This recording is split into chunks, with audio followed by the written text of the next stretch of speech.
5 जून को विश्व पर्यावरण दिवस मनाया जाता है। इसका मकसद है लोगों को पर्यावरण की सुरक्षा के प्रति जागरूक करना और सचेत करना। प्राकृतिक बिना मानव जीवन संभव नहीं, इसलिए जरूरी हो जाता है कि हम ये समझें कि हमारे लिए पेड़ पौधे, जंगल, नदियां, झील, जमीन, पहाड़ कितने ज्यादा जरूरी हैं। इस दिवस को मनाने का फैसला 1972 में संयुक्त राष्ट्र महासंघ द्वारा आयोजित विश्व पर्यावरण सम्मेलन में चर्चा के बाद लिया गया था। इसके बाद 5 जून 1974 को पहला विश्व पर्यावरण दिवस मनाया गया था। तो आज के इस स्पेशल प्रोग्राम में हमारे साथ हमारे मेहमान भी हमसे जुड़ेंगे। हम उनसे जानने की कोशिश करेंगे कि आखिर पर्यावरण दिवस हमारे लिए इतना महत्वपूर्ण क्यों है, पर्यावरण हमारे लिए इतना महत्वपूर्ण क्यों है। आपको बता दें कि वन, वन्य जीवन और मानव पर्यावरण संरक्षण में घनिष्ठ संबंध रखते हैं। पर्यावरण के अधीन जल, भूमि, हवा, जीव जंतु के अलावा पेड़ पौधे, वनस्पति आते हैं। और पहला वक्ता पर्यावरणविद रवि प्रकाश हमारे साथ जुड़े हुए हैं। आपको बता दें कि प्रकाशोदय फाउंडेशन नामक एनजीओ ये चलाते हैं और वृक्षारोपण के कार्यक्रम में अपनी अहम भूमिका निभा रहे हैं। तो रवि प्रकाश, आपका बहुत बहुत स्वागत है एबी न्यूज के खास कार्यक्रम में। धन्यवाद। सबसे पहले मैं आपको, आपकी सारी टीम और आपके सारे व्यूवर्स को पर्यावरण दिवस की ढेरों बधाइयाँ देना चाहता हूँ, शुभकामनाएं देना चाहता हूँ। और इस दिन, ये दिन हम सबके लिए काफ़ी इम्पोर्टेंट है, क्योंकि इसी इन्वायरमेंट में हम लोग रहते हैं। तो ये ज़रूरी बन जाता है कि इस इन्वायरमेंट का हम लोग देखभाल करें और इसके साथ छेड़खानी ना करें, और जितना ज़्यादा से ज़्यादा हो सके हम लोग पेड़ पौधे लगाएं। जी बिल्कुल, छेड़खानी बिल्कुल भी नहीं करनी चाहिए, क्योंकि उसका भुगतान हम फिलहाल कोरोना के रूप में भुगत रहे हैं। जो बिहार में पर्यावरण संरक्षण क्षेत्र में क्या प्रगति हुई है? देखिए, गवर्नमेंट ने काफ़ी कोशिश करी है, लेकिन ये जितना हम लोग को ज़रूरी है यहाँ पे काम करना, उसका 5% भी नहीं है जी। इसके पीछे का रीज़न है, अगर हम लोग कंपेयर करें, पटना एक छोटा शहर है, जाहिर सी बात है। अगर हम लोग कंपेयर करें दिल्ली से, दिल्ली में काफ़ी इंडस्ट्रीज़ हैं, वहाँ का पॉपुलेशन डेंसिटी काफ़ी ज़्यादा है। यहाँ का पॉपुलेशन डेंसिटी उतना नहीं है, बट फिर भी हम लोग देखे हैं पिछले काफ़ी दिनों में कि पटना का जो एयर पोल्यूशन है वो इंडिया में टॉप मोस्ट रहा है। बहुत बार फर्स्ट, बहुत बार सेकंड, और वर्ल्ड में एक बार तो सेकंड नंबर पे भी रहा है वर्ल्ड में। तो ये बहुत ज़रूरी हो जाता है हम लोगों के लिए कि यहाँ पे जो रिसोर्सेज हैं हमें उसे अच्छे से यूज करें। सबसे बड़ी प्रॉब्लम हमारे साथ ये है कि गवर्नमेंट काफ़ी कोशिश कर रही है, लेकिन उनके साथ जो लोग काम कर रहे हैं, जैसे गवर्नमेंट के टेंडर्स जिनको मिलते हैं, उनके पास उतना नॉलेज नहीं होता है कि कैसे करें। जैसे कि हम लोग देख सकते हैं, अगर बेली रोड जो पटना का मशहूर रोड है, हाँ, उसमें जो पेड़ पौधे लगे हुए हैं वो सब सारे शो प्लांट लगे हुए हैं। और एक मेन रोड में शो प्लांट्स का ज़रूरी नहीं होता है, क्योंकि वो धूल, पूरा दिन धूप देखता है, और हर एक पेड़ के लिए अलग क्लाइमेट कंडीशन होता है। तो ये सारा बिना नॉलेज, अवेयरनेस के कहीं भी कुछ भी पेड़ लगाए जा रहे हैं, ये सारे हम सब के लिए, हमारे इन्वायरमेंट के लिए सही नहीं है। वो सारे पेड़ में कितना क्वांटिटी में पानी डालना चाहिए, ये सारी चीज़ें उनको पता नहीं है, और वो लोग वैसे ही डालते हैं। हम लोग देखते हैं कि टैंकर से अपने आप पानी डाला जा रहा है। ये सारी चीज़ों को हम लोग को कंट्रोल करने की काफ़ी ज़रूरत है। और सबसे ज़्यादा इम्पॉर्टेंट है हम लोग के लिए अवेयरनेस, हम सब के लिए, नॉर्मल पब्लिक के लिए लोगों को अवेयर करना।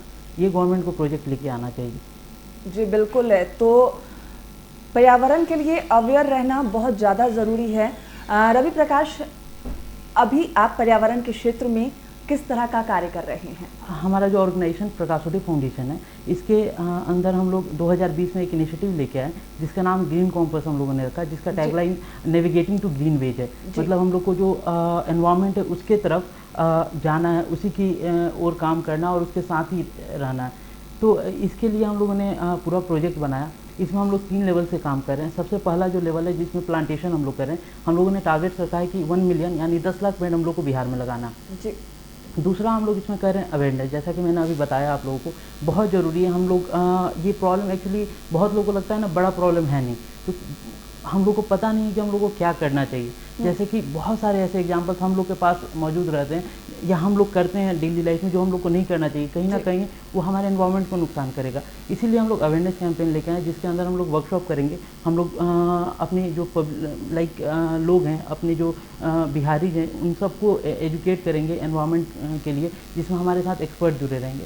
और तीसरा और आखिरी लेवल हम लोग का है एनवायरनमेंट समिट। हम लोग को पता है हम अकेले कुछ नहीं कर सकते हैं, इसीलिए हम लोग का टारगेट है कि 1000 ऑर्गेनाइजेशन को एक साथ लेके आएंगे हम लोग, जिसमें बिहार के ऑर्गेनाइजेशन होंगे, इंडिया लेवल के ऑर्गेनाइजेशन होंगे और वर्ल्ड लेवल पे। कुछ बाहर के ऑर्गेनाइजेशन से मेरी बात चल रही है, दे आर रेडी। अभी हम लोग कोरोना की वजह से काम आगे नहीं बढ़ पाया, लेकिन उस एनवायरनमेंट समिट में जब सारे आएंगे, क्योंकि उनके पास एक्सपर्टीज है, उनके पास रिसोर्सेज है, वो जब आके बिहार में काम करेंगे हम सबके साथ, तो काफ़ी चीज़ें होंगी। ये हम लोग अपने प्रोजेक्ट में काम कर रहे हैं अभी। तो ये काफ़ी अच्छी कोशिश कर रहे हैं आप, और आप युवा हैं अभी, तो युवा उद्यमी और इस तरह का विचार आपके मन में आया आखिर कैसे?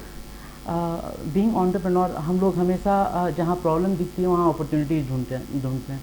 जब मुझे नवंबर 2019 में ये पता चला कि Patna one of the most polluted शहर है, टाइम्स ऑफ इंडिया या बहुत सारे आप लोग ने भी दिखाया था इस चीज़ों को, तो मुझे लगा कि ये बहुत बड़ा प्रॉब्लम है और उस लेवल तक काम नहीं हो पा रहा है हम लोग के साथ, हम लोग कर नहीं पा रहे हैं। तो मुझे इसमें अपॉर्चुनिटी दिखी कि यहाँ पे हम लोग काम कर सकते हैं, हम लोग सब लोग को लेके आ सकते हैं साथ में। तो मैंने इस पर काम करना स्टार्ट किया, और ये एक बहुत बड़ा चैलेंज था इस पर काम करना, क्योंकि नॉर्मल लोगों को ये लगता नहीं है कि बहुत बड़ा प्रॉब्लम है, और ऐसे में इस पर काम करना बहुत बड़ा चैलेंज हो जाता है। तो हम लोगों ने इस पर बस काम करना स्टार्ट किया, चैलेंज एक्सेप्ट किया और चल पड़ा सब कुछ। बहुत अच्छा कर रहे हैं आप। और जो फिलहाल जो सिचुएशन है कोरोना संकट, तो कोरोना संकट का पर्यावरण पर जो असंतुलता जो अपनाई जा रही है, जो असंतुलन पर्यावरण पर हो गया है, क्या कहेंगे आप? देखिए, इधर रिसेंट में बहुत सारे आर्टिकल्स हैं WHO की तरफ से, बहुत सारे, जिसमें अलग अलग बातें कही गई हैं। बहुत लोगों का मानना है कि ये बायो वेपन के टेस्ट में ये कोरोना वायरस फैला है। बहुत लोगों का ये कहना है कि ये चमगादड़ से कोरोना वायरस इंसान में आया है। इवन WHO कुछ दिन पहले अपने वेबसाइट पर डाला है कि ये इंसान से एनिमल्स में भी ये वायरस जा रहा है। तो कहीं ना कहीं ऐसा माना जा सकता है कि जो एनवायरनमेंट से, जो पर्यावरण से हम लोग छेड़खानी कर रहे हैं, भले ही वो बायो वेपन का टेस्ट हो या फिर एनिमल्स को हार्म पहुंचाना हो, उसके कारण ये वायरसेज, बहुत सारी डिजीज हम लोग के अंदर आ रही है, ये माना जा सकता है। तो कहीं ना कहीं पर्यावरण को जो नुकसान हम पहुंचाए हैं, उसी का खामियाजा है कोरोना संकट। जी। और अभी कोरोना काल में देश की सभी नदियां साफ हो गई है। पटना से गुजरने वाली गंगा बिल्कुल साफ दिख रही है, मानो गंगोत्री से अभी निकली हो। तो करोड़ों खर्च कर नमामि गंगे जैसी योजनाओं के बारे में क्या कहेंगे आप? देखिए, ये तो बहुत अच्छी बात है हम सबके लिए कि अभी इस कोरोना की वजह से, लॉकडाउन की वजह से जब हम लोग घर में बंद थे, तो काफ़ी नेचर ने अपने आप को रिकवर किया। एक बात कहा जा सकता है, अगर एनवायरनमेंट अपने आप को अभी भी हील कर सकता है इन चीज़ों को देख के, लेकिन एज्यूम करिए कि हम सब अचानक इस धरती से गायब हो गए, सारे ह्यूमंस गायब हो गए, तो जाहिर सी बात है ये परिस्थिति देख के हम लोग ये अंदाज़ा लगा सकते हैं नेचर अपने आप को रिकवर कर लेगा।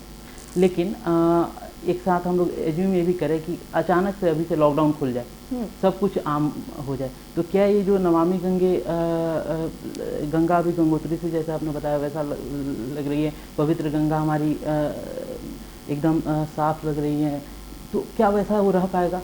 अभी जो हमारा एयर क्वालिटी इंडेक्स है वो काफ़ी अच्छा हो गया, क्या वैसा रह पाएगा? नहीं। तो ये सारे जो प्रोजेक्ट्स हैं ये काफ़ी इंपॉर्टेंट है, लेकिन इसके साथ गवर्नमेंट को मेन लेके आना चाहिए अवेयरनेस, क्योंकि ये जितना पॉल्यूशन हो रहा है, भले ही हमारी नदियाँ हों, हमारा एनवायरनमेंट हो, सॉइल हो, ये हमसे ही हो रहा है। तो हम लोग इस पर जो अवेयरनेस कैंपेन गवर्नमेंट अगर लाती है तो हम लोग अवेयर होंगे, हमारे जो कॉमन मासेज है, कॉमन पीपल है, उनको पता चलेगा कि उनको क्या करना चाहिए, क्या नहीं करना चाहिए। तो कहीं ना कहीं ऐसा प्रोजेक्ट है, और ये प्रोजेक्ट भी चले तो हम लोग एनवायरनमेंट को काफ़ी रिकवर कर पाएंगे। और जिस तरीके से कोरोना काल में हालांकि काफ़ी नेगेटिव चीज़ें सामने आई है, लेकिन कोरोना काल में पर्यावरण काफ़ी स्वच्छ हो गया। जैसा कि आप बोल रहे थे कि जो पर्यावरण था, जिस तरह से प्रदूषण खासकर राजधानी पटना में देखने को मिल रही थी, कोरोना काल में वो बिल्कुल साफ था। दूर दूर तक सड़कें साफ नजर आ रही थी, गंगा का पानी स्वच्छ नजर आ रहा था। हालांकि संकट जब खत्म होगा कोरोना काल, तो फिर से वो सारी समस्याएं एक बार फिर से उत्पन्न होगी। तो क्या लगता है कि पर्यावरण, इसमें किस तरह से पर्यावरण को बचाया जा सकता है आफ्टर कोरोना काल? देखिए, जो हमारा शहर है या फिर जो जहाँ हम लोग रहते हैं, वो एक एनवायरनमेंट जहाँ पे हम लोग नुकसान पहुँचाते हैं, बहुत तरीके से हम लोग नुकसान पहुँचाते हैं उसमें। जैसे कि जब हमारे यहाँ कोई भी पैकेट आता है जो प्लास्टिक का रैपर होता है, जब उसको हम लोग कट करते हैं तो जो कॉर्नर वाला पार्ट बचता है वो एक माइक्रो प्लास्टिक माना जाता है, और उसको वो रिसाइकल नहीं हो सकता है। माइक्रो प्लास्टिक रिसाइकल होना बहुत मुश्किल है, ऑलमोस्ट नामुमकिन जैसा है। और ये भी एक डेटा है कि दुनिया में जितना प्लास्टिक यूज होता है 90% उसमें से नॉन रिसाइकेबल है, या फिर वो रिसाइकल होता ही नहीं है, जिसके कारण समुद्र में वो जाता है, नदियों के थ्रू हमारे सॉइल में रहता है, बहुत सारा नुकसान करता है। तो कहीं ना कहीं एक अवेयरनेस जो है, जिसका मैं उसी वक्त से बात कर रहा हूँ, उससे हमारे सिटी को और क्लीन किया जा सकता है, हम लोग को पता चल सकता है। इवन बहुत सारी छोटी छोटी चीज़ें हैं जिससे हमारा शहर अच्छा हो सकता है। जैसे वाटर लेवल डिप्लीशन की मैं अगर बात करूं, पहले पटना का जो पानी मिलता था, अगर हम लोग बोरिंग करते थे तो 70 फीट में मिल जाता था, और अभी वो 300 फीट में भी शायद नहीं मिलता है बहुत जगह पे।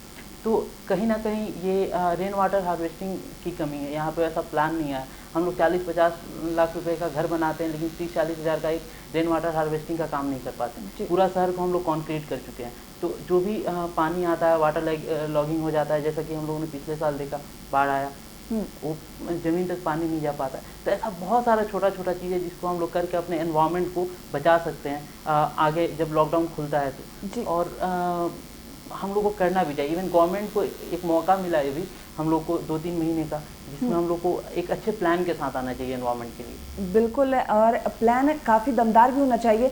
लेकिन हम प्लान तो बनाते हैं, वृक्ष लगाने की बात भी करते हैं, और लेकिन सबसे बड़ा जो प्रॉब्लम होती है, सबसे बड़ी जो कारण होती है, हम वृक्ष लगाते हैं लेकिन पौधों की देखभाल नहीं कर पाते। तो आखिर पौधों की देखभाल कैसे की जाए, आदमी को आखिर इस प्लान में कैसे जोड़ा जाए? देखिए, हमारे सोसाइटी में ये कहना थोड़ा गलत लगता है, बट हमारे सोसाइटी में बहुत लोग पेड़ बस इसलिए लगाते हैं फ़ोटो खिंचाने के लिए। तो सबसे पहले उसे हम फ़ोटो खिंचाइए, बट उतना तक मत रखिए। उसके बाद आप केयर करिए। फ़ोटो खिंचाने के बाद अच्छा लगता है हम लोग को डालने में, सोचिए वो पेड़ बड़ा हो जाएगा, और उसको अगर हम लोग उस वक्त फ़ोटो लगा के डालते हैं तो और अच्छा लगेगा। और जहाँ तक बात रहा उसका टेक केयर करने का, टाइम लगता है। अगर हम लोग का घर में अगर हम ही लोग बच्चे थे, हम लोग को बड़े होने में टाइम लगा, वैसे ही एवरेज अगर ले तो एक पेड़ को फुली ग्रोन ट्री बनने में, सेल्फ डिपेंडेंट बनने में 2 साल का टाइम करीबन लगता है जी।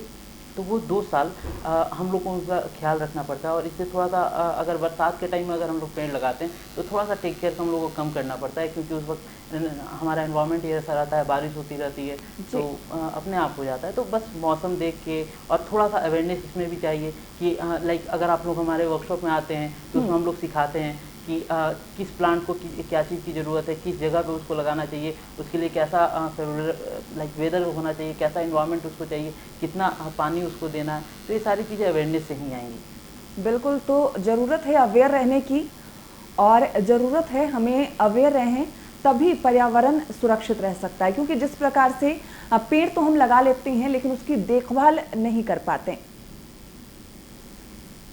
तो यहाँ रुकते एक छोटे से ब्रेक के लिए, और ब्रेक के दौरान आपको दिखाते हैं नीतू नवगीत का एक सुंदर सा गाना, आप भी सुनिए। नमस्कार, आप सभी को विश्व पर्यावरण दिवस की बहुत सारी शुभकामनाएं। मैं नीतू नवगीत आज नमन करती हूँ अपनी धरती मैया को, अपनी पृथ्वी को और सारी सृष्टि को। पंच तत्व के योगदान से पंच तत्व के योगदान से सारी सृष्टि बनती, करती प्रेम की वृष्टि है नमन तुझको पृथ्वी, करती प्रेम की वृष्टि है नमन तुझको पृथ्वी। पंच तत्व के योगदान से पंच तत्व के योगदान से सारी सृष्टि बनती, करती प्रेम की वृष्टि है नमन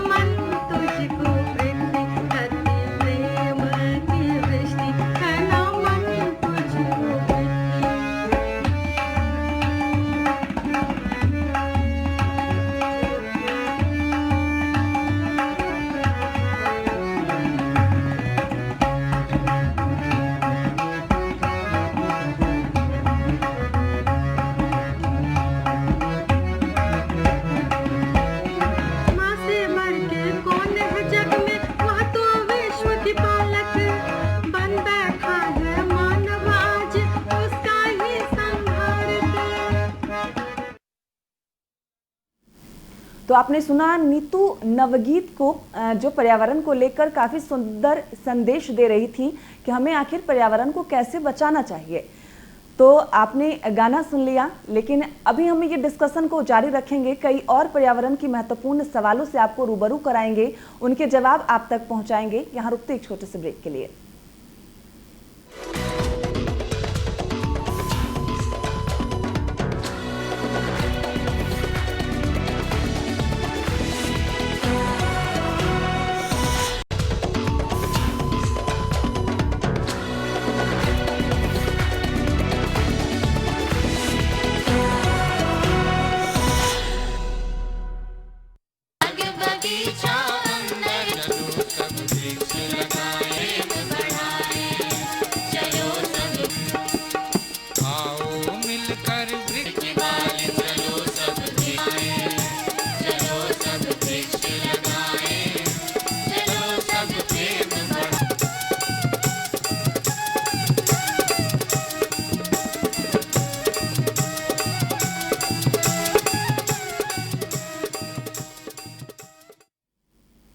तो ब्रेक के बाद बहुत बहुत स्वागत है आपका। विश्व पर्यावरण दिवस पर आज हम चर्चा कर रहे हैं।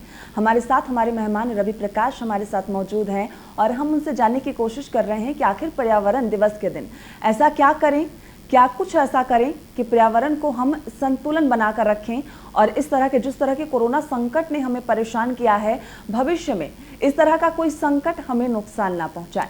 रवि प्रकाश, हम लगातार पर्यावरण दिवस पर बातचीत कर रहे हैं, चर्चाएं कर रहे हैं और एक महत्वपूर्ण सवाल जो अभी सामने नजर आ रहा है कि आपकी कौन सी योजना है जो हमारे पर्यावरण को बदलने में सक्षम है, ताकि फ्यूचर में हमारा पर्यावरण काफ़ी मजबूत हो, इस तरह के संकट से हमें रूबरू ना होना पड़ा हो। देखिए, योजनाएं बनती हैं, हम लोगों ने भी बनाई है। हमारी सारी योजनाएं पे हमें पूरा विश्वास है कि वो काम करेगी। जैसे कि प्लांटेशन, पेड़ लगाना हम सबको पता है बहुत ज़रूरी है, लेकिन कहीं ना कहीं मुझे लगता है जो मेरा एनवायरनमेंट समिट वाला प्रोग्राम है, अगर उसे हम लोग करते हैं तो काफ़ी हेल्प मिलेगा, क्योंकि उसमें बाहर का ऑर्गेनाइजेशन, हमारे देश का ऑर्गेनाइजेशन और हमारे जो बिहार का ऑर्गेनाइजेशन है, सब साथ में आएंगे। और बोलते हैं ना कि एकता में बल होता है, और एक साथ मिलके जब हम सब काम करेंगे तो कुछ ना कुछ पॉजिटिव जरूर निकलेगा। और कहीं ना कहीं हम लोग साथ में मिलके, मेरा जो उसका मेन विजन है रिसर्च पे काम करना। जैसे कि हम लोग अभी काम कर रहे हैं कि ड्रोन से हम लोग प्लांटेशन कैसे करें जी। तो ये कहीं ना कहीं इसमें अगर कोई ऑर्गेनाइजेशन हम लोग के साथ आता है जो ड्रोन में एक्सपर्टीज रखता है, तो हम लोग को हेल्प मिलेगी। तो एनवायरनमेंट समिट में मुझे काफ़ी फेथ है, क्योंकि उसमें एकता है, उसमें सारे ऑर्गेनाइजेशन साथ में आएंगे। तो मुझे लगता है वो एक प्रोग्राम है जो हम लोग को काफ़ी हेल्प करेगा एनवायरनमेंट में पॉजिटिव इम्पैक्ट डालने के लिए। जी बिल्कुल। तो ये मतलब आपको लगता है किस तरह से अगर प्लान करके आगे बढ़े तो शायद भविष्य में पर्यावरण और स्ट्रॉन्ग होगा। लेकिन जो एक बड़ा सवाल सामने है कि आखिर शहरों को सुरक्षित कैसे रखा जाए, क्योंकि शहर इतने गंदे हो जाते हैं। फिलहाल तो कोरोना संकट है, तो मतलब आदमियों का, जो लोग हैं उनका आवागमन काफ़ी कम है। सड़कों पर यातायात व्यवस्था भी कुछ दिन पहले तक बहुत कम थी, लेकिन अब तो सब कुछ शुरू हो चुका है। तो आखिर शहरों को सुरक्षित कैसे रखा जाए? देखिए, इसमें गवर्नमेंट को एक मेन रोल प्ले करना है, और कहीं ना कहीं जो हम लोग हैं, हम लोग को भी गवर्नमेंट का साथ देना है, क्योंकि गवर्नमेंट रूल्स बना सकती है, फॉलो हमें करना है। लेकिन गवर्नमेंट को स्ट्रिक्टली इस पे काम करना होगा। जैसे कि अगर हम लोग देखें, जो हमारे सिटीज़ में ऑटो चलते हैं या फिर येलो बसेस चलते हैं, वो काफ़ी पोल्यूशन करते हैं हमारे शहर को। उनका बहुत का लाइसेंस नहीं रहता है, बहुत के पास पोल्यूशन नहीं रहता है, लेकिन फिर भी वो लोग चलते हैं। इवन जो पब्लिक ट्रांसपोर्ट के अलावा जो पर्सनल व्हीकल्स है, उनके पास भी ये प्रॉब्लम्स रहती है। और इसके अलावा जो हमारे रिसोर्सेज हैं, मैं शुरू से ही अवेयरनेस की बात कर रहा हूँ, ये बहुत ज़रूरी है हम लोग के अंदर। क्योंकि एग्जांपल, गवर्नमेंट रूल बना सकती है, लेकिन उस रूल का इम्पैक्ट क्या है, क्यों है रूल, वो जब तक हमें पता नहीं चलेगा हम लोग फॉलो नहीं कर पाएंगे जी। तो ये बहुत ज़रूरी है। और इसके अलावा मैंने आपको रेन वाटर हार्वेस्टिंग के बारे में बात की, वो भी बहुत ज़रूरी है। लेकिन एक इम्पॉर्टेंट बात ये भी है कि गवर्नमेंट रूल बना देती है, हमें पता भी होता है कि उसको पालन कैसे करना है, बावजूद इसके कई लोग उसको पालन नहीं करते हैं और पर्यावरण के साथ मजाक करते हैं? देखिए, ये कहीं ना कहीं एक कम्युनिकेशन गैप रह जाता है गवर्नमेंट और नॉर्मल पब्लिक में, और इवन जो एडमिनिस्ट्रेशन में लोग हैं जो रूल फॉलो करवाना जिनका काम है, जैसे कि हमारे ट्रैफिक पुलिस के लोग या भी बहुत लोग, एक कम्युनिकेशन गैप रहता है। कहीं ना कहीं वो कम्युनिकेशन गैप अगर हटे तो सारे लोग मिलकर गवर्नमेंट और हमारे जो लोग हमारे लिए सर्विस करते हैं जैसे ट्रैफिक पुलिस या बहुत लोग हैं, उनको सपोर्ट करें, तभी जाके प्रॉब्लम को टैकल किया जा सकता है। या वन वे कम्युनिकेशन से काम कभी नहीं चलेगा। तो जो आम इंसान है उनकी जिम्मेदारी क्या बनती है पर्यावरण के प्रति? सबसे पहली जिम्मेवारी बनती है जो मैं आजकल काफ़ी स्ट्रांगली फॉलो कर रहा हूँ कि हम लोग कुछ ऐसा एक छोटा एक्टिविटी भी ना करें जिससे एनवायरनमेंट को नुकसान हो। या फिर जैसे कि हम लोग अगर बाहर चॉकलेट ही खाते हैं तो उसका जो रैपर होता है उसको हम लोग इधर उधर फेंक देते हैं। नहीं, आप पैकेट में रख लीजिए, डस्टबिन में जाकर डालिए। छोटी चीज़ें हैं लेकिन ये हमारे एनवायरनमेंट को काफ़ी इम्पैक्ट कर सकती है। अगर आप फेंक दिए नेगेटिव इम्पैक्ट होगा, आप अगर उसको जाकर डस्टबिन में डाल दिए पॉजिटिव इम्पैक्ट। इवन आपको वो डस्टबिन में डालते हुए देख के कुछ लोग मोटिवेट हो सकते हैं वो करने के लिए, तो एकदम करिए। और इसमें शर्माने की कोई बात नहीं है। इवन कोई सड़क पे फेंकता है, आप उसका उठा के डाल दीजिए, उनको बोलिए करने के लिए। ये तो ऐसे ही करके आप पर्यावरण को सुरक्षित रख सकते हैं। रवि प्रकाश, ये भी जो छोटे जगह हैं जहाँ प्लांटेशन कर पर्यावरण को क्या सुरक्षित रखा जा सकता है? एकदम रखा जा सकता है। जैसे कि लॉकडाउन के ड्यूरेशन में मैंने अपने रूम में करीबन 15-20 पेड़ लगाए अपने रूम के अंदर। तो बहुत सारे ऐसे आजकल चीज़ें हैं जैसे वर्टिकल फार्मिंग, गार्डनिंग और बहुत सारे ऐसे प्लांट्स हैं जैसे medicinal plants, show plants, outdoor plants, indoor plants. ये सारे प्लांट्स हैं ना, बस लोगों को पता नहीं है कि इनको टेक केयर कैसे करना है। ये हम आपको बताएंगे अपने वर्कशॉप्स में। तो अगर आप लोग आते हैं तो आपको वहाँ पे मिलेगा कैसे आपके पास जो भी एरिया है उसके अंदर आप पेड़ लगा सकते हैं। अभी आज हम लोग शाम को 6 बजे से, जैसे कि पटना में एनवायरनमेंट डे के उपलक्ष्य में हम लोग 500 पेड़ फ्री में कोई भी ऑर्डर दे सकता है हम लोग को, बस उनके पास जगह होना चाहिए लगाने के लिए, और फ्री में हम लोग उनको पे करेंगे। जस्ट एक नॉमिनल डिलीवरी कॉस्ट उनको पे करना पड़ेगा और हम अपने ऑर्गेनाइजेशन की तरफ से दे रहे हैं। और ये उनको वहाँ पे जाकर बताना है हम लोगों को कि ये पेड़ कैसे लगाना है, कैसे उसका टेक केयर करना है। तो ये छोटी छोटी चीज़ें हैं जो मिलके लाइक छोटे जगहों को भी हम लोग काफ़ी खूबसूरत बना सकते हैं। क्योंकि शो प्लांट जब एक लगता है तो हमारे एनवायरनमेंट को लाइक एक पॉजिटिविटी से भरता है और प्लस वो हमारे एयर को भी प्यूरीफाई करता है जी। तो ये सारी चीज़ें बहुत ज़रूरी हैं। तो इस तरह छोटे छोटे काम कर कर आप अपने पर्यावरण को सुरक्षित रख सकते हैं, और अगर आपका पर्यावरण सुरक्षित है तभी आप सुरक्षित हैं। तो आज के इस स्पेशल प्रोग्राम में बस इतना ही। रवि प्रकाश, आपका बहुत बहुत धन्यवाद। आप हमसे जुड़े, इतनी महत्वपूर्ण जानकारियों से हमारे दर्शकों को रूबरू कराया। तो आज के इस स्पेशल प्रोग्राम में बस इतना ही। चलते चलते आपको दिखाते हैं सुदर्शन जी महाराज ने आज पर्यावरण के दिवस पर वृक्षारोपण किया है।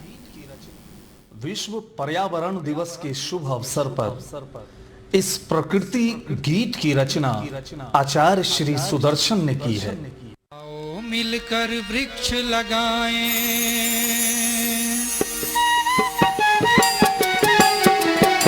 आओ मिलकर वृक्ष लगाएं, लता बिटप हरियाली। आओ मिलकर वृक्ष लगाएं, लता बिटप हरियाली। बाग बगीचा अंदर सोहे, खेत में धान की बाली। बाग बगीचा अंदर सोहे, खेत में धान की बाली। चलो सब वृक्ष लगाएं, चलो सब प्रेम बढ़ाएं।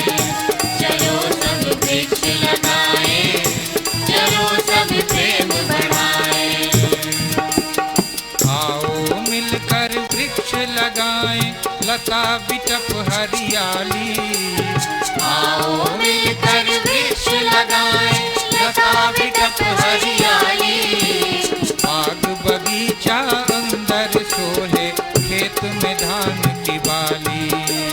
बाग बगीचा अंदर सोहे, खेत में धान की बाली। चलो सब वृक्ष लगाएं, चलो सब प्रेम बढ़ाएं। चलो सब वृक्ष लगाएं, चलो सब प्रेम बढ़ाएं।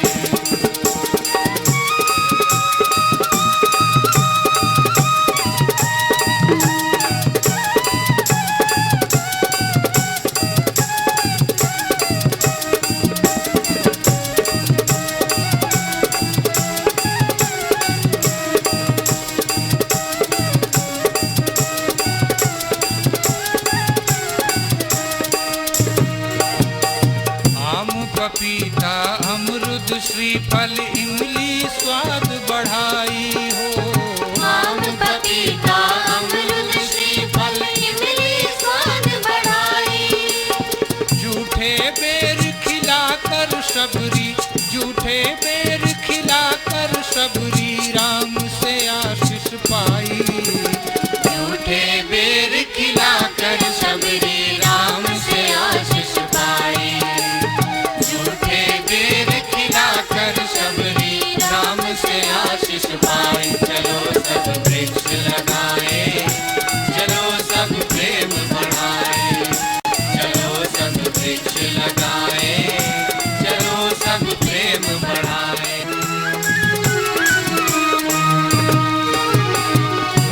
लता पर्वत की चोटी माता का चल है हो। लता पर्वत की चोटी माता का चल है।